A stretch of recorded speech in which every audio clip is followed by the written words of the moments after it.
السلام علیکم ورحمۃ اللہ وبرکاتہ۔ بسم اللہ الرحمن الرحیم۔ ادعو الی سبیل ربک بالحکمہ والموعظۃ الحسنہ وجادلہم باللتی ہی احسن۔ رب اشرح لی صدری یسر لی امری واحلل عقدۃ من لسانی یفقہوا قولی۔ سیرت نبوی صلی اللہ علیہ وسلم کا یہ سفر 9 اور 10 ہجری تک پہنچا ہے اور عام الوفود کا تذکرہ ہے کہ مختلف وفدوں نے نبی پاک صلی اللہ علیہ وسلم کے پاس پہنچ کر اسلام کی تعلیمات سے فیض حاصل کیا۔ بعض نے دعائیں کروائیں، بعض نے نصیحتیں لیں، بعض نے اسلام قبول کیا، بعض نے صلح صفائی کی۔ مختلف مقاصد تھے اور نبی پاک صلی اللہ علیہ وسلم نے کمال حکمت اور دانائی اور سمجھداری سے ان کے اندر مزید روشنی اور چمک پیدا کی اور ان کے ایمان اسلام کو اور زیادہ ابھارا۔ یہی نبی پاک صلی اللہ علیہ وسلم اور انبیاء کی مصلحت اور دین کی تبلیغ کا ایک کام ہوتا ہے کہ حکمت اور دانائی کے ساتھ اس کو بڑھوتری دیتے ہیں اور آگے پہنچاتے ہیں۔ نبی پاک صلی اللہ علیہ وسلم نے اس مختلف وفود کا تذکرہ 140 وفود کا تذکرہ آتا ہے، ہم اس میں سے صرف چند ایک کا تذکرہ کریں گے جو کچھ باتوں میں معروف ہیں۔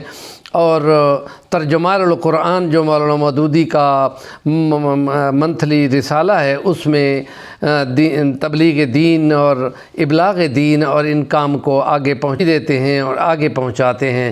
نبی پاک صلی اللہ علیہ وسلم نے اس مختلف وفود کا تذکرہ 140 وفود کا تذکرہ آتا ہے، ہم اس میں سے صرف چند ایک کا تذکرہ کریں گے جو کچھ باتوں میں معروف ہیں۔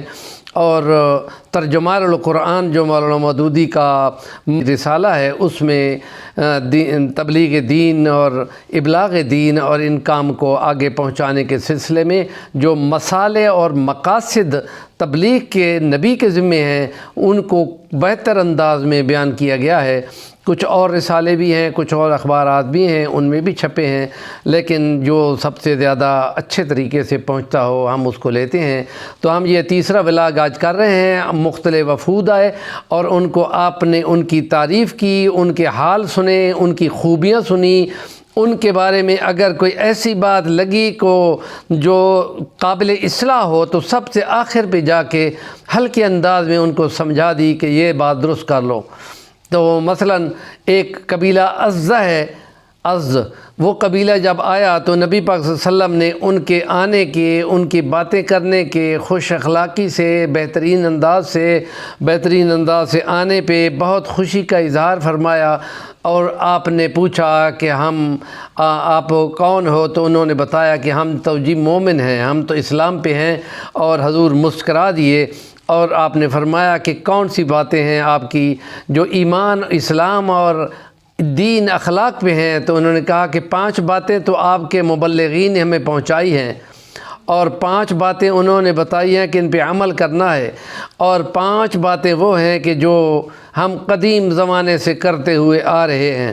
تو نبی پاک صلی اللہ علیہ وسلم نے ان سے پوچھ لیا کہ اچھا ٹھیک ہے، یہ بتاؤ کہ جو مبلغین نے بتائی ہیں تو یہ دونوں اور ان پہ عمل کا کہا ہے تو وہ دونوں وہی چیزیں ہیں کہ جن کو ہم ایمان مجمل اور ایمان مفصل کہتے ہیں۔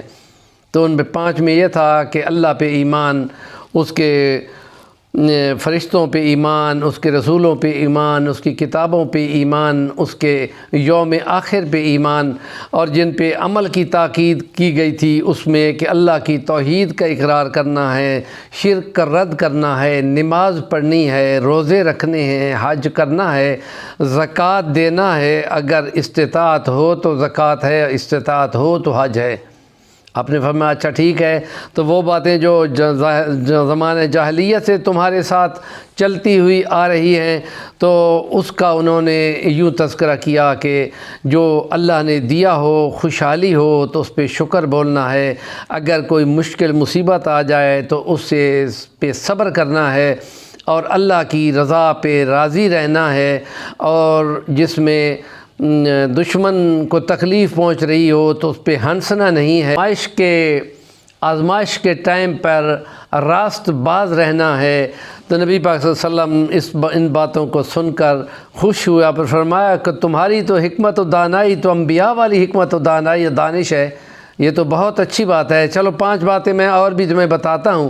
اور اس میں آپ نے فرمایا کہ مکان بے جا نہیں بنانے، دوسرا کھانے پینے کی اشیاء ذخیرہ اندوزی بہت زیادہ نہیں کرنی، اور یہ کہ جس چیز کو چھوڑ کر جانا ہے اس کا حرص نہیں رکھنا، اللہ سے ڈرتے رہو جس کے پاس جانا ہے اور جس کو حساب دینا ہے، اور آخری یہ ہے کہ پوری توجہ اللہ کے جواب دہی پہ اور اس کے آخرت کے حساب پہ رکھنی ہے کہ ہمیشہ جہاں رہنا ہے اس کی زیادہ فکر ہونی چاہیے۔ علامہ زرقانی نے اور المواہب میں ان باتوں کا تفصیلی ذکر ہے، اور یہ نبی پاک صلی اللہ علیہ وسلم کا انداز تبلیغ ہے، حکمت و دانائی والا۔ ہمارے چینل کا نام ہے صفی الوانی، ضرور سبسکرائب کریں، کام کی بات کا کمنٹ ضرور کیا کریں۔